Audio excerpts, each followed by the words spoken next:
जय जवाहर खबर संजय में आपन के स्वागत है। मैं हूं आपन के संग मधुमिता पार। शुरू करतन खबर के सिलसिला। ये मेरा बड़े खबर निकल के आवत है सूरजपुर ले। अफीम के अवैध खेती ऊपर बोले सीएम, अपराधी मन ऊपर सख्ती ले करत हवै सरकार कार्रवाई, आगू भी कार्रवाई रही जारी। सीएम विष्णुदेव साय रायपुर बर होइन है रवाना। तो बता दें ये मेरा बड़े खबर निकल के आवत है सूरजपुर ले। बड़े खबर हवै अफीम के अवैध खेती ऊपर बोली हवै सीएम साय, अपराधी मन ऊपर सख्ती ले करत है सरकार कार्रवाई, आगू भी कार्रवाई जारी रही। सीएम विष्णुदेव साय रायपुर बर होई से रवाना।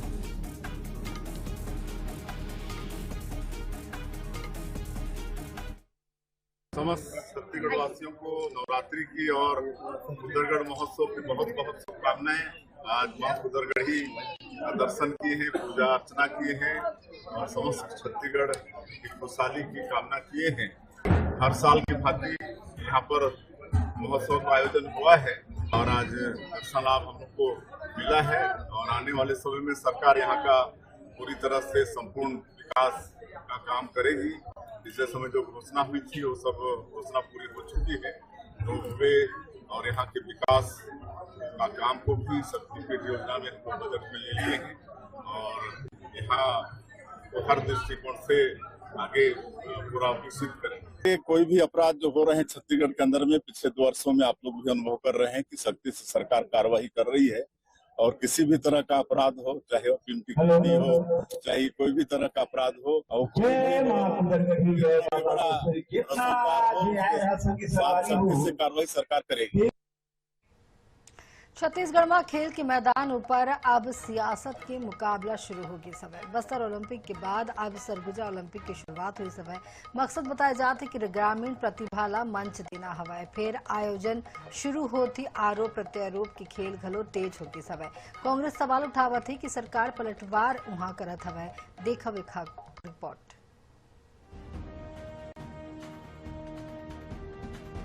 अंबिकापुर के बाद सरगुजा ओलंपिक ला सरकार ग्रामीण खेल क्रांति बतावत है। फिर खेल के ये मैदान में सियासत घलो बराबर के खिलाड़ी बन गई हवै। कांग्रेस आयोजन के टाइमिंग और मंशा दोनों ऊपर सवाल खड़ा कर दिन हवै। पीसीसी चीफ दीपक बैज हा तंज कसत हुए की हवै कि मार्च अप्रैल के गर्मी में खिलाड़ी मन ला उतारना खेल नहीं सजा हवै। साथ ही सीधा आरोप लगाते हुए की हवै कि सरकार गारंटी दे कि बस्तर ओलंपिक कस यहाँ कोनो घोटाला नहीं हुई।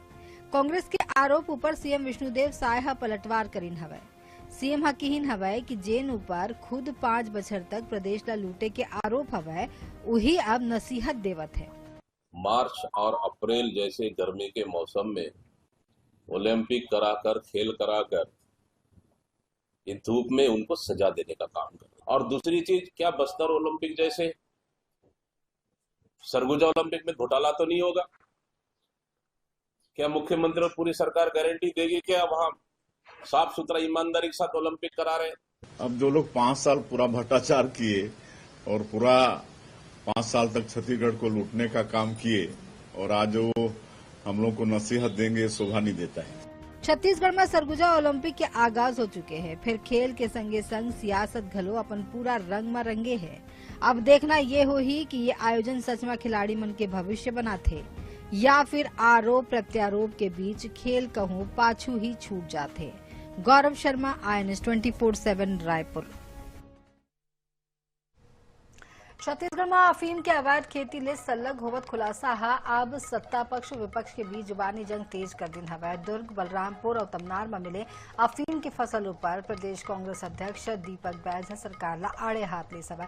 INS न्यूज द चर्चा करते हुए दीपक बैज सीधा आरोप लगाइन है कि प्रदेश में अफीम की खेती भाजपा नेता मन के संरक्षण में फलत फुलत है। एक संग ही दीपक बैज घोषणा करीन हवै कि अब कांग्रेस कार्यकर्ता खुद मैदान में उतर ही और प्रदेश भर में अफीम के अवैध खेती ला ढूंढ के ओकर पर्दाफाश करे। छत्तीसगढ़ में लगातार अफीम की खेती मिल रही है और कांग्रेस लगातार विरोध भी दर्ज करा रही है। एक बार फिर से रायगढ़ में अफीम की खेती मिली। प्रदेश कांग्रेस अध्यक्ष हमारे साथ है दीपक बैज जी। ये लगातार अफीम की खेती मिल रही है, शासन का ये कहना है कि हम पतासाजी करवा रहे तब खेती का खुलासा हो रहा है। आप लोग लगातार आरोप लगा रहे हैं कि अफीम की खेती हो रही, हो क्या रहा है?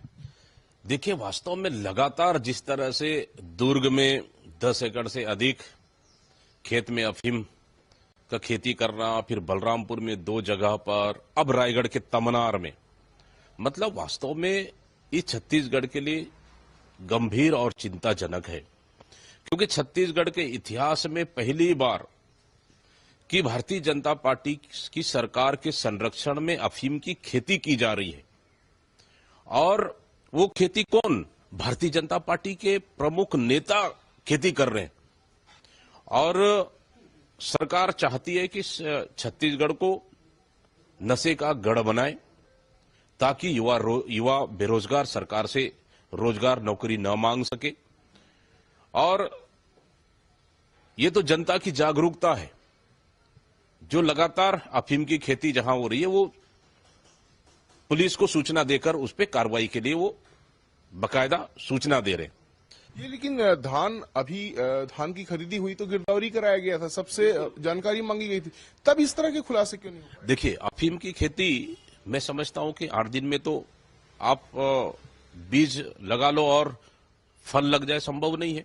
ये तो 3 से 4 महीने, मुझे लगता है अनुमानित 3 से 4 महीने में इसका खेती बीज से फल तक लगता होगा समयावधि। जब आप धान के जनवरी लास्ट में, मतलब फरवरी 2 तारीख को धान खरीदी का समाप्त होता है अंतिम तिथि, और उसके बाद आप बकायदा खेतों में जाकर गिरदावरी कर रहे हो, अफीम की खेती आपको नहीं दिखती है। इसका मतलब सरकार को सब पता था कि अफीम की खेती हो रही है, और कहीं न कहीं सरकार के संरक्षण में ही अफीम की खेती हो रही है।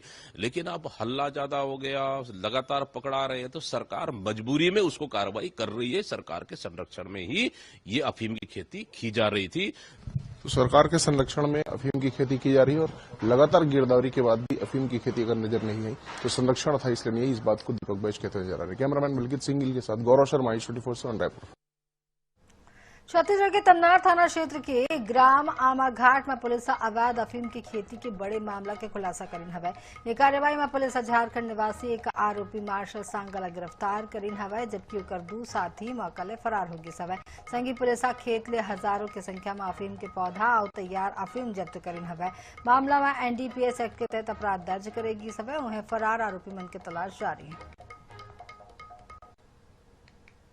कल जब ये सूचना मिली थी तो पुलिस की टीम मौके पर पहुंची और एफएसएल की टीम को बुलाया गया, और ये इसकी पुष्टि हुई कि अफीम का ही पौधा है। तो फिर उसकी जब्ती की कार्रवाई की गई, जिसमें 60,326 नग पौधे मिले और 2877 केजी उसका जो वजन आया, और जो प्रोसेस करके बनाया गया था उस अफीम का 3 केजी मात्रा जो हम लोगों ने जब्त किया। कुल मिलाकर 2 करोड़ 5 लाख रुपए की अनुमानित संपत्ति जो अफीम आया है। भिलाई नगर विधायक देवेंद्र यादव द्वारा भिलाई में जनहित के मुद्दा ला लेकर के एक दरी फेर आंदोलन तेज करे जावत है। यही कड़ी में काली सिविक सेंटर ले लेकर के सेक्टर 4 तक मौन पदयात्रा निकाले जाही। ये पदयात्रा के मुख्य उद्देश्य भिलाई इस्पात संयंत्र द्वारा रिटेंशन धारक के किराया में करेगे वृद्धि और आने समस्या के खिलाफ आवाज उठाना है।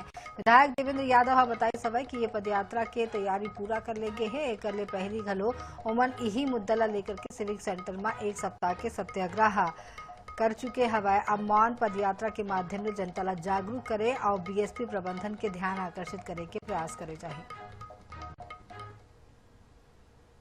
कांग्रेस पार्टी के सभी कार्यकर्ता, भिलाई के सम्मानित जनता, हाउसली संघर्ष समिति से जुड़ी हुई संस्थाएं, जितने हमारे जो बीएसपी ट्रेड यूनियंस हैं, वो श्रमिक यूनियंस हैं, वो सभी लोगों का सहयोग मिल रहा है। भिलाई वासियों का सहयोग मिल रहा है, मीडिया का सहयोग मिल रहा है, और सब लोग मिलकर कल एक पद यात्रा करेंगे।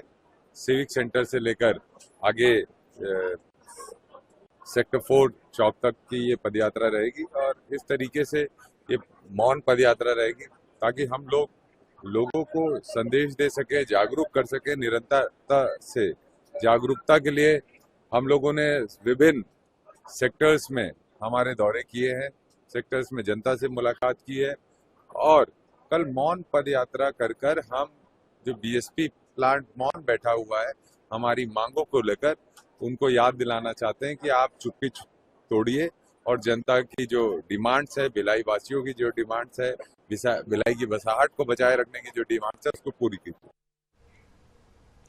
नवगठित जिला गोरेला पिंडा मरवाही पर गर्व की खबर है। गोरेला के माटी पुत्र मोहम्मद अमीन ला देश के महारत्न company Indian Oil Corporation Limited हा एक बड़े जिम्मेदारी सौंपे हवाई। छत्तीसगढ़ में इंडियन एलपीजी के प्रमुख नियुक्त करेगी सवय वो अब रायपुर स्थित इंडियन के मंडलीय कार्यालय में डीजीएम के महत्वपूर्ण पद में अपन सेवा दी ही। बछर 2002 इंडियन ज्वाइन करेले पहली उमन कई एसबीआई, दूरदर्शन और एयरपोर्ट अथॉरिटी में सेवा दे चुके हवे। रायगढ़ जिला के भूपदेवपुर क्षेत्र में देर रतिया बिलासपुर जलाशय के गेट अचानक टूटेले किसान चिंतित हवे। आसपास के गांव में खेत में पानी भरेले किसान मन के फसल का नुकसान की चिंता सतावत लगे है। उन्हें अधिकारी मन के कहना हवाई कि बिहनिया ले गेट ला बंद करे और मरम्मत कार्य करे जावत है। मामला में पीड़ित किसान मन ले बात करी सवै हमारे संवाददाता अमित गुप्ता। बिलासपुर जलाशय गेट टूट जाने से भूपदेवपुर इलाके में नहर का पानी सड़क पर आ जा रहा है, किसानों के खेत में जा रहा है। सीधे किसानों से बात करते हैं किस तरह समस्या जा रही है। ये जलाशय बिलासपुर जलाशय का बांध टूट गया, किस तरह समस्या जा रही है? इस जलाशय के पानी से काफी बहुत एरिया काफी अधिक खेत हैं सिंचित होते हैं। गर्मी के दिनों में काफी फायदा मिलता है इस डैम के पानी से, लेकिन जिस तरह से कल रात जो आपदा घटी है उसके कारण काफी जो सिंचित खेत हैं जहाँ धान की फसल लगी है, गेहूं की फसल लगी है, सभी पूरी तरह से बर्बाद हो चुके हैं। कल रात से भी देख रहे हो जिस तरह से हम लोग रात को भी मौके पर आए थे और पानी जिस तरह बह रहा है पूरा, कहीं किसानों खेत में भी जा रहे हैं, कहीं कितने नुकसान होगा अगर बात की जाए तो? लगभग 100 एकड़ के आसपास खेत पूरी तरह से नुकसान हो चुके हैं, बर्बाद हो चुके हैं। जो किसान है वो पूरे परेशान है। लेकिन वहीं कल रात भर प्रशासन मौजूद था। प्रशासन ने काफी राहत और बचाव कार्य किया जिससे काफी हद तक नुकसान कम हो सकता है। अभी पानी उतनी स्पीड जा रही है जी, पानी का बहाव पहले से बहुत काफी कम हो चुका है। कल रात में जो स्थिति भयावह स्थिति थी, कल जो पानी था पूरी सड़कों में आ जा रहा था, अभी काफी कंट्रोल दिख रहा है। देखिए पानी यहाँ के जलाशय का जो पानी सड़कों पे आ जा रहा है, किसानों खेत में जा रहा है। कुछ किसान और उनसे बात करते हैं, भैया अगर लगातार इस तरह से पानी जाएगी तो कितना असर पड़ेगा खेतों में? बहुत कम, बहुत ज्यादा नुकसान हो जाएगी। खेती नहीं होगा, फिर अभी धान की खेती लग गया है अभी सबका। इधर कुशाबारी तरफ तो सूख गया है पूरा खेत, उधर पानी नहीं है। बाकी पानी के लिए खुलवाए थे लोग, माने सूखा है खेती करके। लगातार कल से हो रहा है? हाँ, कल 4 बजे से। देखिए कल शाम 4 बजे से लगातार इस तरह से पानी जा रही है। जलाशय का हम लोग डैम देखा है। कुछ किसानों और उनसे जानते हैं कितना समय से पानी जा रहा है और कितना नुकसान और बात की जाती है? मैं तो रायगढ़ से भी काम करने गेट पानी बंद करने आया हूँ। तो पानी गेट बंद करने आया तो किस तरह से बंद किया जा रहा है अगर बात की जाए तो? बोरी डाल के अभी बंद कर लेंगे। कितना घंटा लगेगा बंद करने में? 2-3 घंटा लग जाएगा। 2 दिन लग जाएगा। हाँ। देखिए लगातार ये बिलासपुर जलाशय है और पानी जा रहा है और ये अधिकारी पहुंचे हुए हैं गेट को बंद करने के लिए और ग्रामीण भी यहाँ पहुंचे हुए हैं। मैं अमित गुप्ता, INH न्यूज, रायगढ़। महासमुंद जिला के बसना सामुदायिक केंद्र 230 गांव और ओडिशा सीमावर्ती अंचल पर स्वास्थ्य सेवा के क्षेत्र में मील के पत्थर साबित हुई सवै। लंबा अगोरा के बाद अब बसना सामुदायिक स्वास्थ्य केंद्र में सिजेरियन यानी कि ऑपरेशन ले प्रसव की सुविधा शुरू कर देगी सवै। जिला प्रशासन और स्वास्थ्य विभाग ले तालमेल ले अब गरीब और ग्रामीण महिला मंडला आपातकालीन स्थिति में निजी अस्पताल और बड़े शहर के राहर दौड़े के जरूरत नहीं पड़ी। 20 मार्च के अस्पताल में पहली सफल सिजेरियन ऑपरेशन संपन्न हुई सवै, जेकर क्षेत्र में हर्ष के माहौल है। बसना में हो से सरकारी अस्पताल में और मस्त इलाज हो से, कोई पैसा वैसा नहीं लगी से और इलाज पानी पूरा बढ़िया चले है। प्रथम तो मैं माननीय विष्णुदेव साहब जी को बहुत बहुत धन्यवाद और साधुवाद देना चाहता हूँ कि उनके अथक प्रयास से ये जो कार्य संपन्न हुआ है बहुत अच्छा है। लंबे समय तक सामुदायिक स्वास्थ्य केंद्र में प्रसव वाली सुविधाएं उपलब्ध नहीं थी। जब से हमारे नए बीएमओ साहू सर आए हैं उसके बाद से स्वास्थ्य विभाग का हालत भी सुधरा है। नए यहाँ पर डॉक्टर भी आने लग गए हैं। हमारे जिला के कलेक्टर महोदय एवं सीओ साहब के निर्देशन में, साथ में हमारे स्वास्थ्य चिकित्सा अधिकारी के मार्गदर्शन में हमारे सामुदायिक स्वास्थ्य केंद्र में कल पहला सिजेरियन सेक्शन हुआ है। धमतरी जिला में पहली घाव गंगरेल बांधा के शांत जलधारा में गंगरेल नौकायान उत्सव के अंतर्गत भव्य महानदी रिवर बोट चैंपियनशिप के आयोजन करे जावत है, जेकर जिलावासी मन हा बहुत इंतजार करत हवे। आयोजन स्थल में उत्साह और उमंग के माहौल देखे पर मिलत है। ये प्रतियोगिता में धमतरी सहित तिरतार के जिला के कुल 52 टीम हिस्सा लेवत है। ये प्रतियोगिता में महिला शक्ति के सशक्त भागीदारी होही। आयोजन के सबले विशेष और प्रेरणादायक बात ये हवाई कि ग्रामीण अंचल के 3 महिला टीम हा घलो पूरा आत्मविश्वास के संग प्रतियोगिता में हिस्सा लेवत है।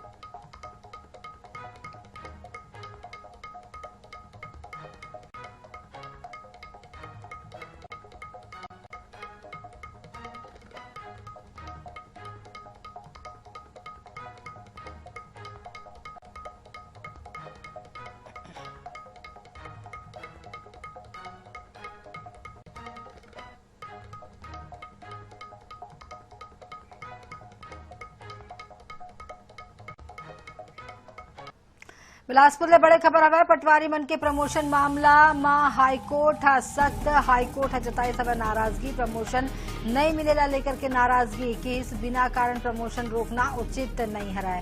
तो बता दें बड़े खबर बिलासपुर ले हवे मामला में हाईकोर्ट सख्त हुई सब हाईकोर्ट एला लेकर के नाराजगी घलो जताइन हवे प्रमोशन नहीं मिलेला लेकर के जताइन हवे नाराजगी कही से बिना कारण प्रमोशन रोकना उचित न हराए।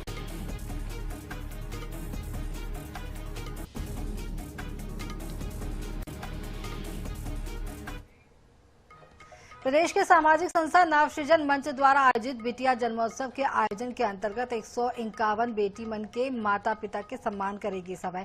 संस्था नवसृजन द्वारा बेटी मन के जन्म ला प्रोत्साहित करे बर पाछू 12 बछर ले आयोजन संस्था करत आवत है, जेमा अब तक हजारों परिवार ला एकर बर सम्मानित करे जा चुके हैं।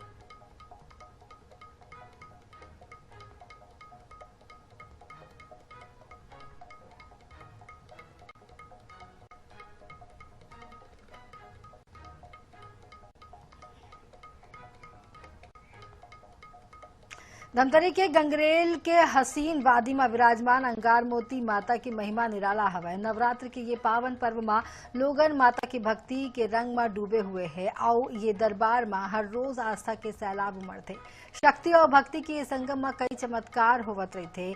कई निसंतान दंपति मन के गोद अंगार मोती के आशीर्वाद ले हरा होगी सब। देखो खास रिपोर्ट।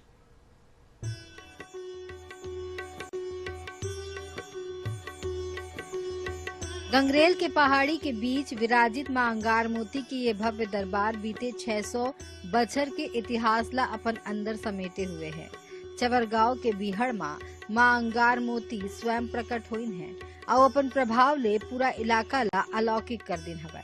और जब 1972 में बांधा बने ले पूरा गांव डुबा गिस तब भक्त मनहा नदिया तीरे माता के दरबार बना दे।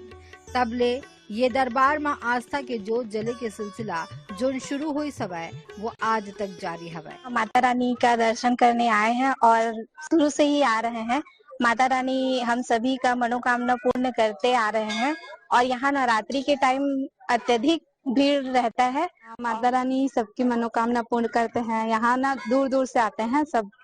यहाँ बहुत ही ज्यादा अच्छा लगता है। माता का विशेष महत्व है। जो कोई अपना श्रद्धा लेकर के खास करके माताएं जिसका बाल बच्चों में कोई तकलीफ आ रहा है उसका काट कटाव विधि विधान से किया जाता है और माता का आशीर्वाद उनको प्राप्त होता है। देवी माता जी ये नया स्थल है। ये पहले बांध के अंदर में थी, दो नदी के बीच में, सूखा नदी और महानदी के बीच में।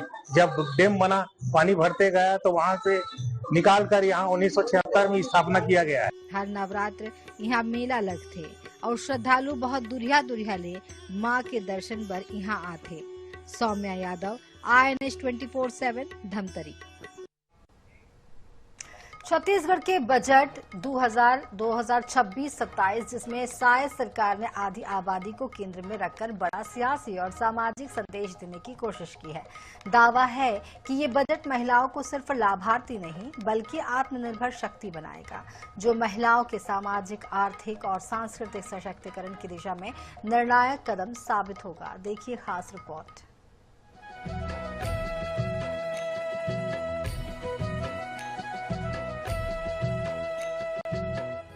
छत्तीसगढ़ सरकार ने वित्त वर्ष 2026-27 के बजट में महिलाओं को केंद्र में रखते हुए कई महत्वपूर्ण घोषणाएं की हैं। सरकार का दावा है कि यह बजट महिलाओं के सामाजिक, आर्थिक और सांस्कृतिक सशक्तिकरण की दिशा में निर्णायक कदम साबित होगा। बेटियों के भविष्य के लिए रानी दुर्गावती योजना। सरकार ने रानी दुर्गावती योजना के तहत बड़ा ऐलान किया है। इस योजना में राज्य की बच्चियों के 18 वर्ष की आयु पूर्ण करने पर 1.5 लाख रुपए की आर्थिक सहायता प्रदान की जाएगी। इसका उद्देश्य बेटियों की शिक्षा, उच्च अध्ययन या स्वरोजगार की दिशा में आर्थिक मजबूती देना है। इस बजट में हम रानी दुर्गावती योजना प्रारंभ करने जा रहे हैं। नोनी के 18 वर्ष पूरे होने पर उसे 1.5 लाख रुपए की राशि प्रदान की जाएगी। महतारी वंदन योजना को 8,200 करोड़ का प्रावधान। महिलाओं के लिए संचालित महतारी वंदन योजना को इस बार भी प्राथमिकता दी गई है। वर्ष 2026-27 के लिए इस योजना में 8,200 करोड़ रुपए का प्रावधान किया गया है। वित्त मंत्री के अनुसार योजना की शुरुआत से अब तक 14,000 करोड़ रुपए से अधिक की राशि महिलाओं को वितरित की जा चुकी है। वर्तमान में प्रदेश की 70 लाख से अधिक महिलाएं इस योजना से लाभान्वित हो रही हैं। 250 महतारी सदन बनेंगे। सरकार ने प्रदेश में 250 महतारी सदन निर्माण की घोषणा की है। इसके लिए 75 करोड़ रुपए का बजट निर्धारित किया गया है। योजना अंतर्गत लगभग 70 लाख माताओं बहनों को अभी तक 24 किस्तों में 14,000 करोड़ से अधिक की राशि हमारी सरकार ने ऑलरेडी जारी कर दी है। 5 लाख बहनें आर्थिक तरक्की कर लखपति दीदी बन चुकी हैं।